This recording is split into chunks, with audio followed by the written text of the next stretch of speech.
Good afternoon, everybody, and welcome to today's webinar, Understanding Contaminated Land by FCI.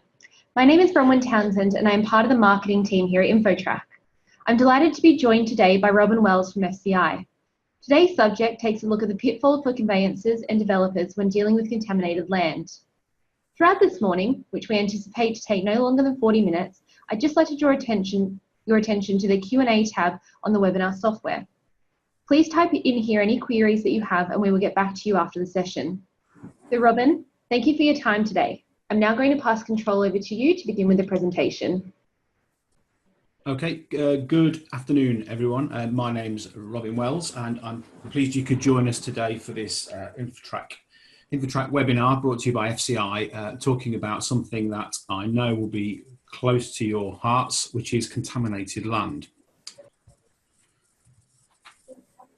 Okay, just going to run through the quick agenda quickly with you, just by means of a brief introduction. I'm going to tell you who we are, to give ourselves some credibility, who are FCI, and why environmental reports. So that's just a very quick recap on the importance of environmental reports, and we'll talk about some of the issues surrounding contaminated land that sits within them.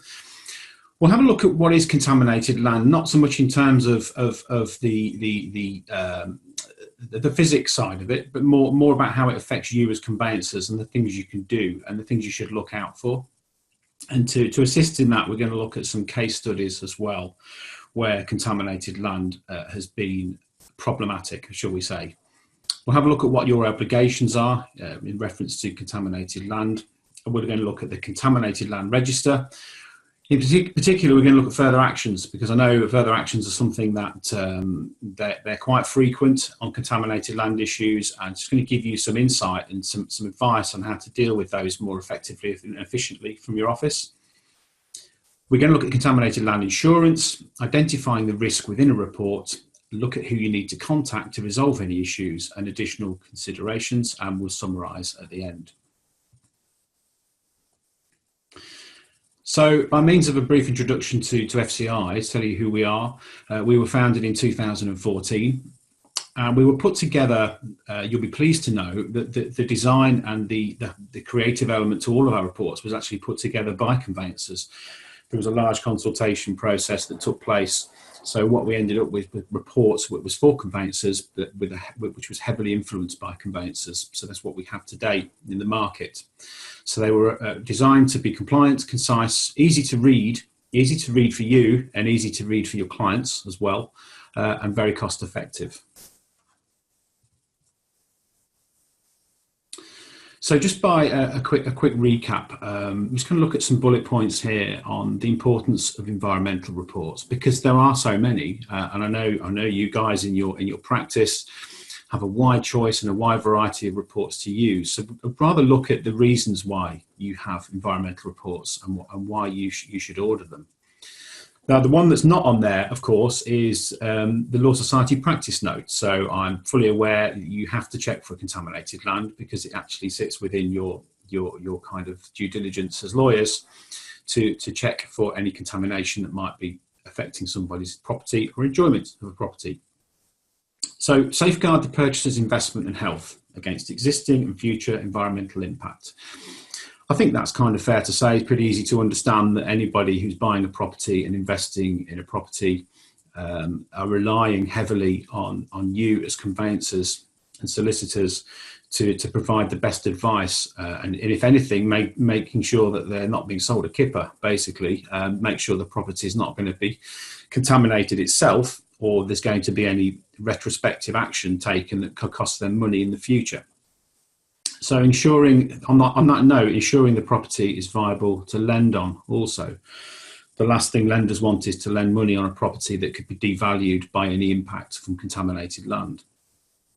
Checking against future claims and potential future loss of value as above, and ensuring the long-term enjoyment of the residents. Now, this is quite an interesting one, because it's extremely difficult, as you know, to buy property these days. Mortgages are quite hard to come by. I think more people who buy property in this day and age would tend to live there much longer than they used to. So ensuring the long-term enjoyment of the residents is probably more prevalent now than it was in the past. So once they've bought the property, obviously they want to be able to insure it and have no nightmares and surprises in terms of insuring it. And I think it's fair to say I'm particularly talking about flood on this occasion. So flood insurance or insuring a property that could be affected by flood is notoriously difficult. So an environmental report will give an early indication of how expensive that's going to be, or whether there's going to be any problems in the future. So checking for the long-term structural stability of the property. It's an interesting point, and I'm going to be very honest with you guys. RIC statistics say that only 20% of home buyers have an adequate survey on their property, which would look at structural defects. So in many ways, by default, not design, desktop environmental reports are the first point where people will see or be highlighted to any structural risk, shall we say, that could affect the property. But we're not actually going to the property. We're not actually looking at cracks in the wall. So that's kind of an industry problem that is well known, well reported. So the ground stability sections in any environmental report are vitally important now, because people are relying on them to see if there's been any history of structural stability problems. And checking for future long-term environmental development that would impact the property. Now, that could be a multitude of things, such as energy and infrastructure, transportation. It could be a whole wealth of things. So all of these things now sit within a document that we try and make as easy to understand and as thorough and compliant as possible. So that was just a quick recap of some of the points as to why environmental reports are so important in today's housing market. Now, I don't want to send you to sleep. So what I'm not going to talk about is the physics and chemistry behind contaminated land, because I've been in this industry for a long time, and I know some of you guys have as well. And I know you've heard all this before, the source pathway receptor, which basically explains how contamination can travel through a pathway and get to a home or a property or a commercial premises. It's all very interesting, and I can do separate webinars on that, because it is quite a long subject with a lot of facts and different means as to how these things happen. So we're going to leave that out of this webinar today. We're just going to talk about the facts. So by means of definition, what is contaminated land? Well, the government's legal definition is this, and I will try and read it.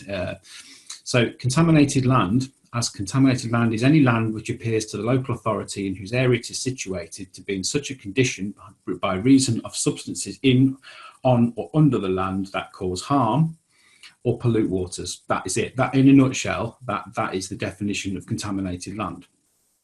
Okay, so it's pretty straightforward. Okay, so the Environmental Protection Act, which was brought in 1990, was that the overarching objectives of the government's policy had to identify and remove unacceptable risks to human health and environment, which is common sense, to ensure that contaminated land is made suitable for its current use. And now that is an important one, because we're going to be talking about that a lot through this presentation. To ensure that the burdens faced by individuals, companies and society as a whole are proportionate, manageable and compatible with the principles of sustainable development. Okay. So a lot of what you'll find with contaminated land is a legacy. We're dealing with a lot of it is a legacy of the past, which goes back a long way. And somehow we have to find evidence that these things have been cleaned and that the property is suitable to live on, and it's not going to cause any harm, and it's not going to cause any pollution or financial loss. So let's dive right in and talk about this. So if you look at the list on your left of the screen, these are things you see in all environmental reports. These are kind of very common known cases where and things and items we check for in terms of contaminated land. The ones there that we're going to be of particular interest today are going to come across in the presentation are pollution incidents, petrol stations and landfill sites, because they're probably the ones that you're going to come across in practice more often than not. Now, there's a lot of other things there as well, as you can see, telecommunications transmitters, pylons and electricity lines. I mean, there are some things that would not necessarily cause you any concern as a lawyer because they're subjective. If there's no conclusive evidence that they cause or can cause harm, they have to be in there because people just might not want to live by one, or they might have their own views. And that's all about what we do, is giving people enough information to make informed decisions based on information that we can provide. So things like pylons and electricity lines, the same as you might say wind farms, it's all subjective and down to people's personal information and knowledge of these things and how it's going to affect their life in that particular property. Okay, so petrol stations. It's an interesting one, because when we consider petrol stations as contaminated land, we either think, is this house built on a site of an ex-petrol station? Is there some contamination that has been caused by the petrol station when it used to be there? That's one consideration, that's true. But another consideration which has to be taken into account, this applies to petrol stations that are new, and petrol stations that are active and still commercial premises now. And you might be saying, well, why are we checking for those? What relevance is there? It's a petrol station. But just as a quick example, this is where Tesco petrol station, this is an existing petrol station, was fined £8 million for a fuel leak, which subsequently went into the ground, polluted the local rivers, killed all the fish. And because petrol has a habit of being quite highly flammable, they had to evacuate a large proportion of residents from the nearby housing nearby. So we talked about, I just mentioned earlier, pollution incidents. So we're not actually just reporting on a petrol station, we're reporting on the petrol station. And on that particular example there, we're reporting on the incident that happened at that petrol station. So it's all about building a bigger picture as to what risks may be and what risks have happened in the past. Over on the right side of the screen, environmental permits. Now, you probably come across these every now and again. So this is where people under licence are allowed to undertake activities that are known to be pollutants and known to be contaminated, under strict guidelines to prevent any harm being caused to residents and people who live nearby. Now, I think the problem with environmental permits is that people automatically think it's like petrol stations. It's to do with stuff getting into the ground, getting into rivers, poison, basically. But it's not actually always the case. This particular one here was a company that had been fined because of a smell. Okay, so part of their environmental permit operating under license was to control the odour, because it was a waste management company.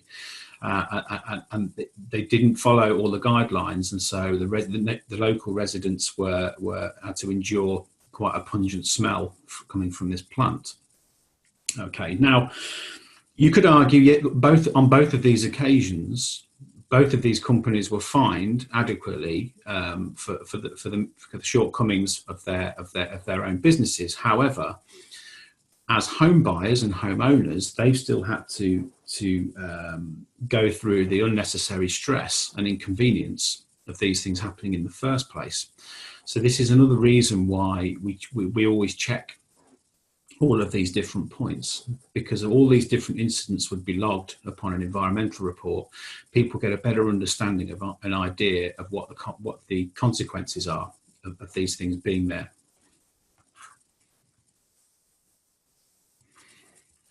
And an important thing to remember is that once the property transaction is completed, the legal owner or owners are financially responsible for the remediation of any respective or current contamination.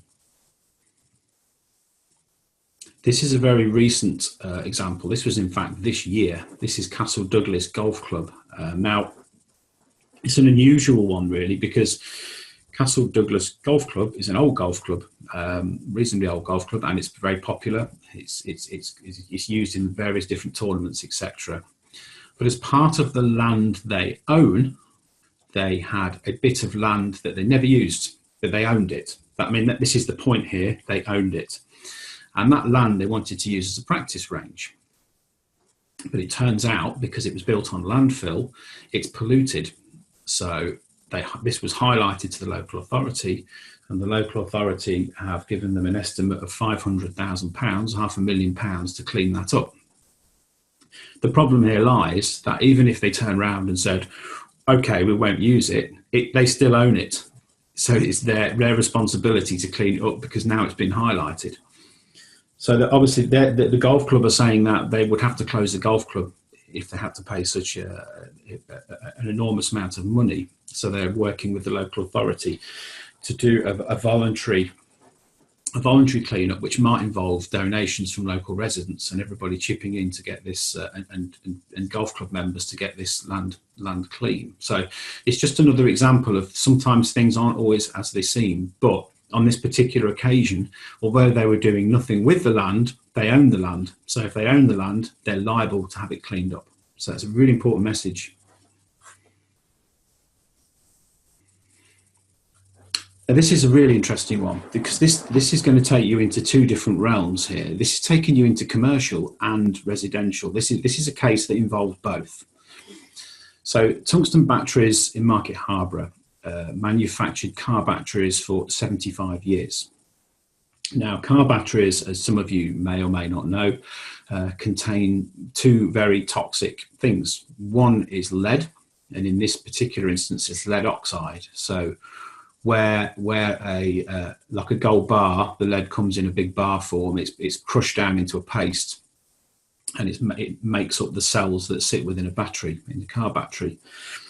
And the other substance is sulfuric acid. So I don't know if any of you are as old as me, but you might remember, as part of your daily maintenance of looking after your car, you had to peel the top off your battery and top it up with distilled water. And usually in the process, it would flick acid all over you, and you'd be running around the garage swearing for a bit while it burns holes in you. So it's very horrible stuff. But this particular factory handled over 25,000 gallons of sulfuric acid every week to fill the batteries. So there were multiple accidents and leakages at the factory. The site closed in 2002, so quite some time ago now. The site is now a new housing development. So we've gone from change of use here, we've gone from commercial to residential. So what happened next?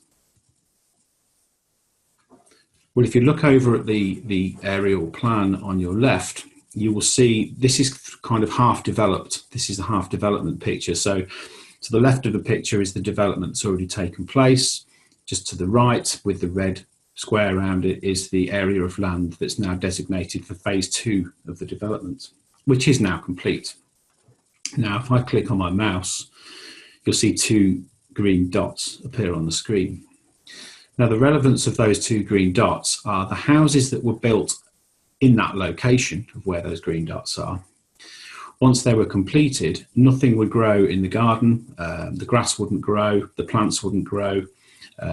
Dogs were probably burying their bones and they'd disappear. There was just nothing happening in those gardens. It was toxic. So somewhere along the line, there'd been some kind of issue with contamination. But it's a very strange one, this, because if we just look at this, remediation was actually carried out to correct a specified standard. So for those of you who do residential conveyancing, who don't work with any development, what happens is a developer will come into such a site and they'll do a phase 1 environmental. Very similar to what you do on your desktop report, but this is the hard hats and the surveyors and the diggers that come in. So they will take a look at the risk and the contamination that is on the site. And for every single kind of contamination, there is a specified course of action that they have to undertake to make it clean. So they did all that. It was carried out to the specified risk to clean up acid and lead. So it was done.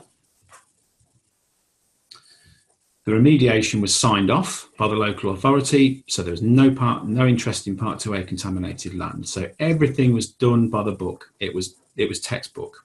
Absolutely. Start building houses. Fantastic. So how come these houses on this small part of the development could grow nothing in their gardens and everything was dying? Well, it was a simple fact here, and we've mentioned it already on this presentation. The acid leakages were never reported by the operating company. Okay, so when the acid leaked into the ground from the tanks that it was stored in, the operating company never reported it to the local authority, which I believe is a criminal offence. But it happened and the company gone bust and disappeared a long time before. So there is a problem, because everyone had done everything that was required of them in terms of contamination, even to the fact that more than likely the houses that were sold on those had all had desktop enviros, which would have passed because the local authority had signed it off as Part 2, no interest in Part 2 contaminated land. So there's nobody you could actually point the finger at and said had done anything wrong. However, if they'd have known about the acid leakages and the incidents, the remediation steps would have been different. So the actual remediation was insufficient, taking into account the levels of pollution that was caused by the incidents. So on this particular occasion, the local authority foot the bill. So because they were found to be negligent, because they'd signed it off, and they'd obviously not ensured that the post cleanup checks were done properly, because it would have still shown signs of acid in the soil. So, which is, if you're interested, the pathway for that was the soil. That was how the pollution got back into the ground. So it was an interesting case, that, and it just goes to show, it's kind of evidence that with all the best will in the world, you things sometimes don't work out the way you want them.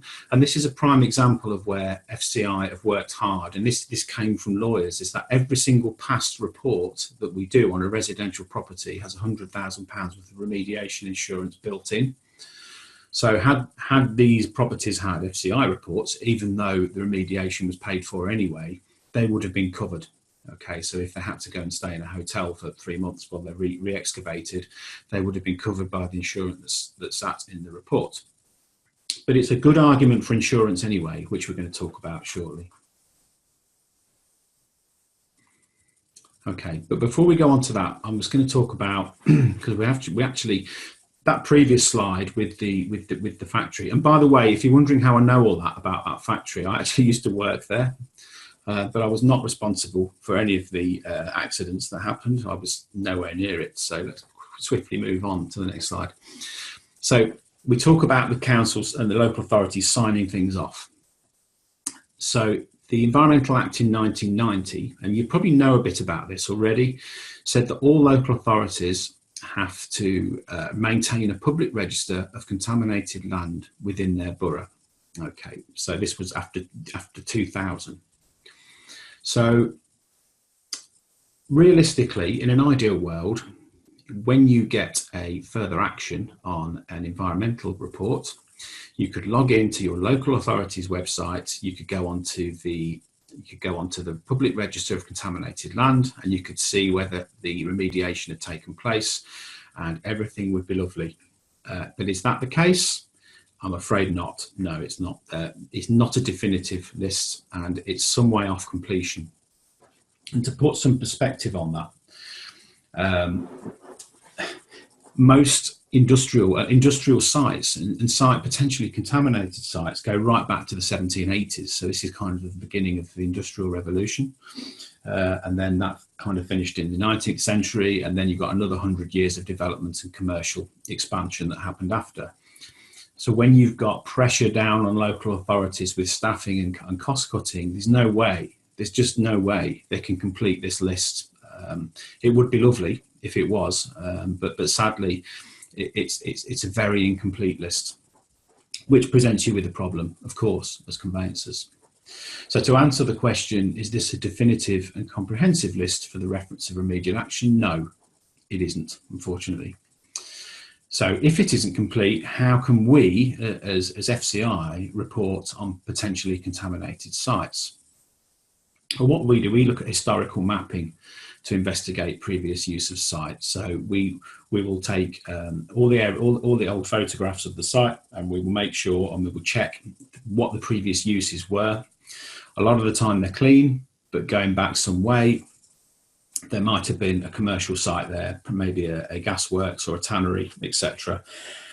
Which if we can get the evidence that says it was cleaned, it will pass. But if we can't, then we have to put it as a further action. But it doesn't stop there. We still help you going on further. So we'll talk about that in a little bit. The good thing about us is that where a site has been investigated and assigned as clear, our system will no longer further action this site or this postcode, particular postcode. So in many ways, our own intelligent GIS system grows faster than the local authority list, inspection list.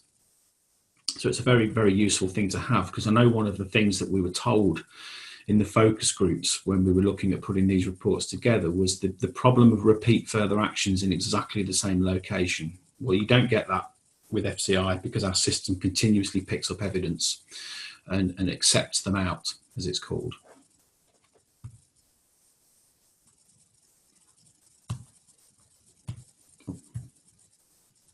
On to my next. So now, touch briefly, if you remember the last slide, the line down the middle, what that represents a timeline. That timeline is the year 2000. Now, the relevance of that in terms of contaminated land is quite simple. After 2000, any new development would have to undergo more stringent compliance when it came to building and contaminated land. So not only did it have to go through environmental health and be signed off by that part of the local authority, it also had to go through building control and planning departments as well. So there was a lot more belt and braces approach to building and cleanup of contaminated land. So what does that mean kind of for you as conveyancers in terms of something you should consider when you're dealing with environmental matters? Is that if the property you're acting on was built after 2000, you will more than likely get remedial evidence that you require, okay, should you get further action on a report. For the reason being, like I've just described, the process of getting those properties past the planning stage was a lot more stringent. So you can pretty much take it as read that you will get evidence on those properties if they were built after 2000, which is kind of good news. That's good. Bad news is anything pre-2000 is a bit more confusing, because this is where we're going back to the shortfall in the register, and obviously the vast amount of time that commercial and industrial activity has been going on. So you may get the local authority saying, no, we don't know that, it's not on our list, but I tell you what, you've highlighted it to us, we'll now put it on our list, so we will investigate it. And I think we had one instance where this happened, and they said, well, it's not, we're going to put it on our list to investigate for Part 2 contaminated land. And we said, well, how long will that take? It could be anything from 2 weeks to 2 years. So it takes a long time. And we're going to talk about insurance, and this is an option that you could take. You will get some evidence. I'm not saying you will never get remedial evidence for anything pre-2000, but you're more than likely to get evidence for things after 2000. So it's just something to bear in the back of your mind when you're dealing with further actions on contaminated land, because there are other solutions in place. And I will be brutally honest with you as well. Even if it's after 2000, some local authorities will try and charge you. Okay, they will try and charge you for evidence. They'll say, yes, it's clean, but what you need written evidence. You need a letter or an email, etc. But they might put a charge on that, and I have known that to be up to £75. So we'll talk about that as well, because then that does leave other doors open for different solutions as well. So the dreaded further action. I think it's probably important to understand why things are further action. I mean, basically, in a nutshell, it just means we need to investigate a little bit further, either on your behalf or yourself. So they're triggered when a significant potential risk is found that could affect the property. Now, that could be landfill.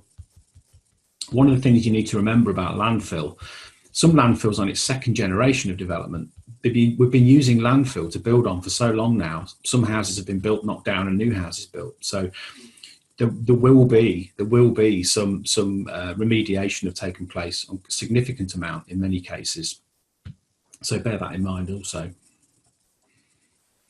So yes, a large percentage of further actions can be investigated and turned into a pass. So what I would probably say is never panic if you get a further action. You know, we can always kind of work our way around these things. There are always solutions.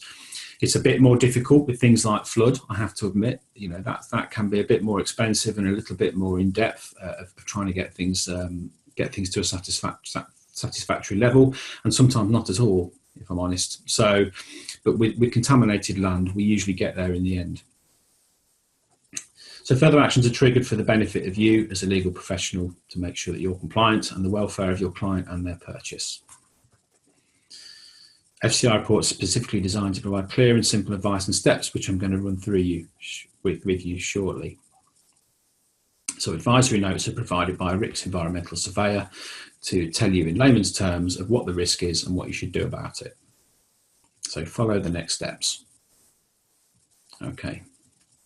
So this just recaps on the timeline slide that I showed you. So when you get a further action, these are the first points you have to kind of have in your mind. So was the property built before 2000? Was it built after 2000? That's the first one to think about. So consider the above point if you're thinking about insuring Part 2A risk as well. Because if you have well, I'll tell you what, I'll go on to the other slides and then we'll come back to this one because it's an interesting point that I spotted earlier on.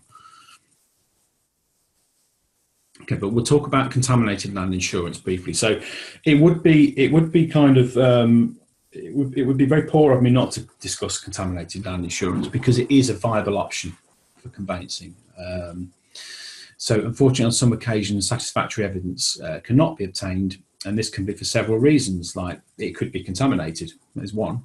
One of the transactions, once the transaction is completed, your client becomes liable. So it's important to have appropriate insurance cover for any potential financial loss. So there's various different kinds of insurance, contaminated land.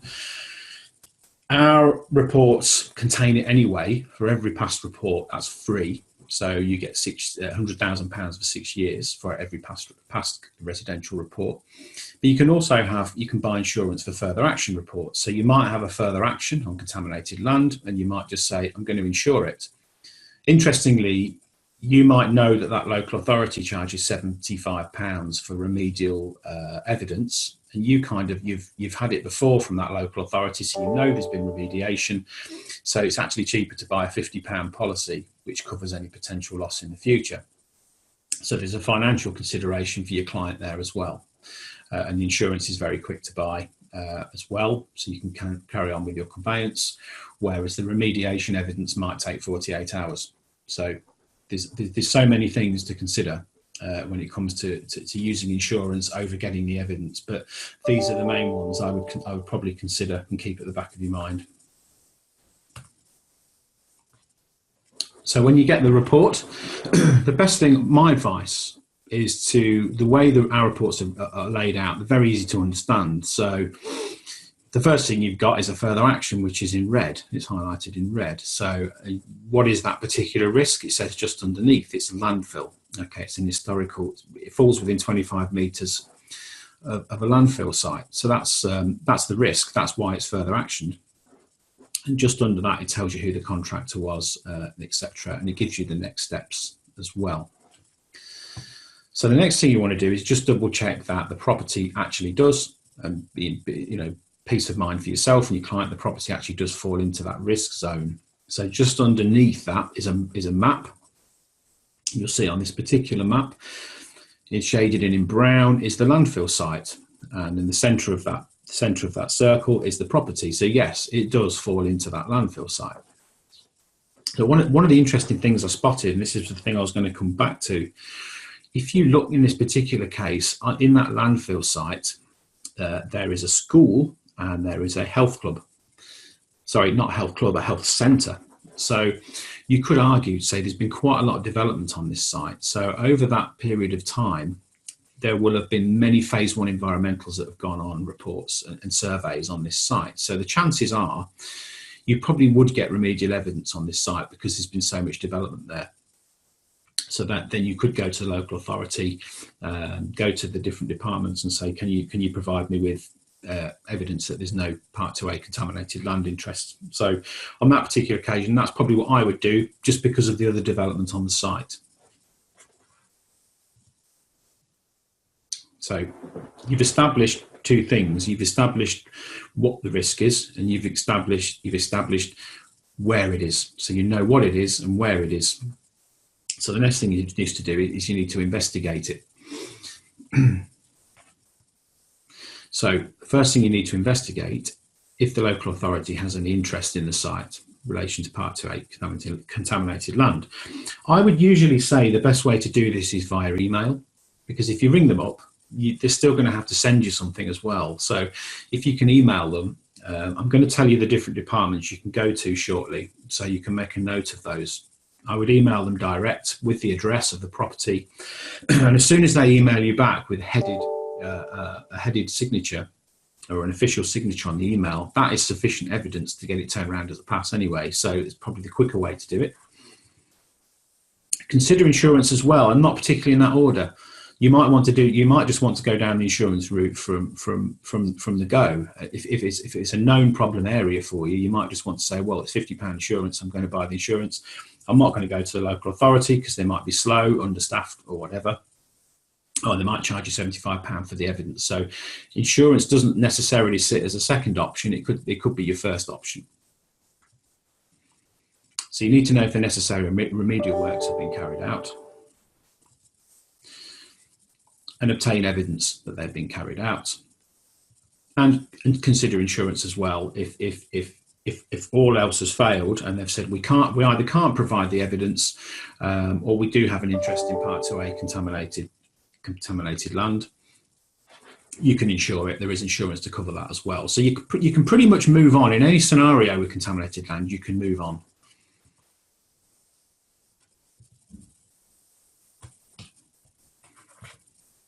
Okay, so who do you need to contact? Okay, well, it used to be, quite some time ago, it used to be just the local authority environmental health department. But that's not necessarily the case now. I mean, it could be if it's a post-2000 property, so pre-2000 property, they may be the only people you could go to, because they would have all the evidence that's required. But say post-2000, there's different departments involved, because they can't build without these departments being involved. The other thing you can look at is the NHBC warranty certificate. That can have a section in it that says that the contamination has been cleaned and the remediation has taken place. So always check that. If you can get a copy of that, a photocopy of that, you can send it to us, and we can turn that around as a pass very quickly. Probably the best thing is to ask for that first. If it's a new build, if it's a relatively new build and it was built 2001, 2002, ask if you can have a copy of the NHB certificate. You'll probably have it anyway as part of the transaction, but check it first. Always check that first, because it would save you a lot of time. And there's more as well. You can actually go to the local authority, the planning department. They might have evidence of remedial action and also building control, more often than not. So you've not just got the one department, you've actually got 3 departments and the certificate as well, to go and see if you can find this. Now, if you are having problems, what I would say is pick up the phone and talk to us, or talk to InfoTrack, because advice is always free. We do have methods and we do have ways where we can sometimes get evidence.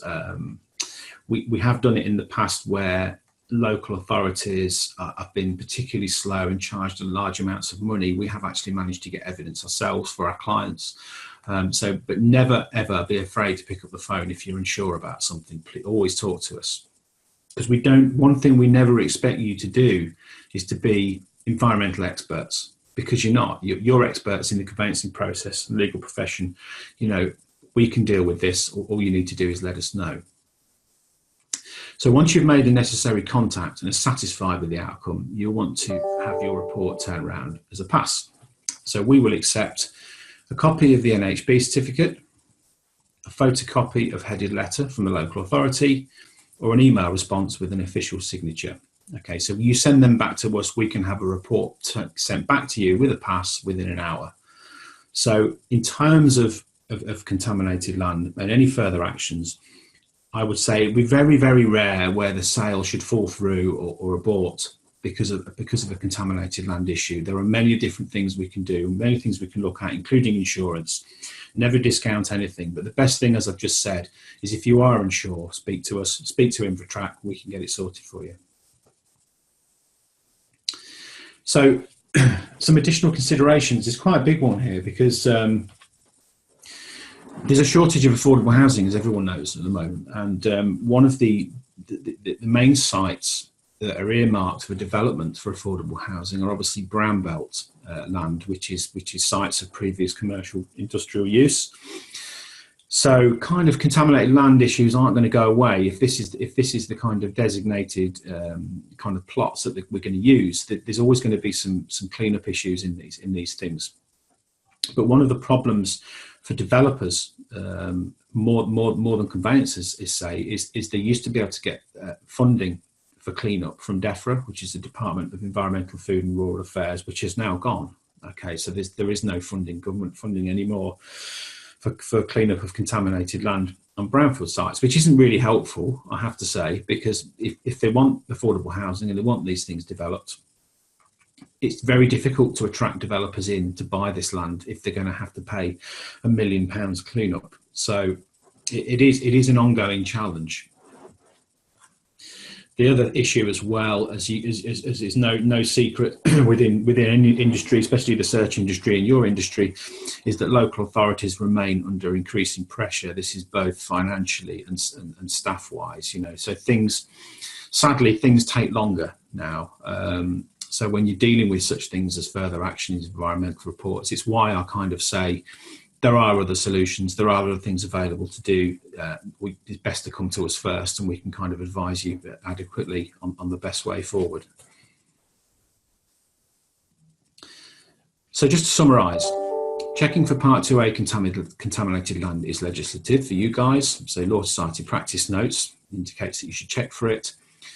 If you have a further action on contaminated land, you should read the advisory notes, check the location of the property and the risk. Consider insurance as a viable option. If you haven't done that to date, please do, because it is a very useful thing. Contact the local authority to investigate or get us to do it. Send the evidence to us to reissue the report. Okay. So as it just reiterates at the bottom of the slide, if you're ever in doubt about any of these things, please pick up the phone. Advice is free. Just to give you a quick few slides, our reports, FCI reports, are fully available through the InfoTrack ordering system, and you'll be pleased to know so is the insurance as well, the contaminated land insurance. So you've kind of got a one-stop shop for all of these things through InfoTrack. Our reports start with the essential, standard, and premium. These are the residential reports. So we only run 3 types of report for each kind of discipline in terms of conveyancing. Okay, and commercial, we run the standard and premium. All come with full data sets, and they're all written in a way that you and your clients can easily understand them. And when you do have any issues and problems, you can quite easily reference them to get things sorted and move on with the conveyance. So that's my webinar finished this morning. I hope you've enjoyed it. I hope you've learned something. Thank you very much for joining.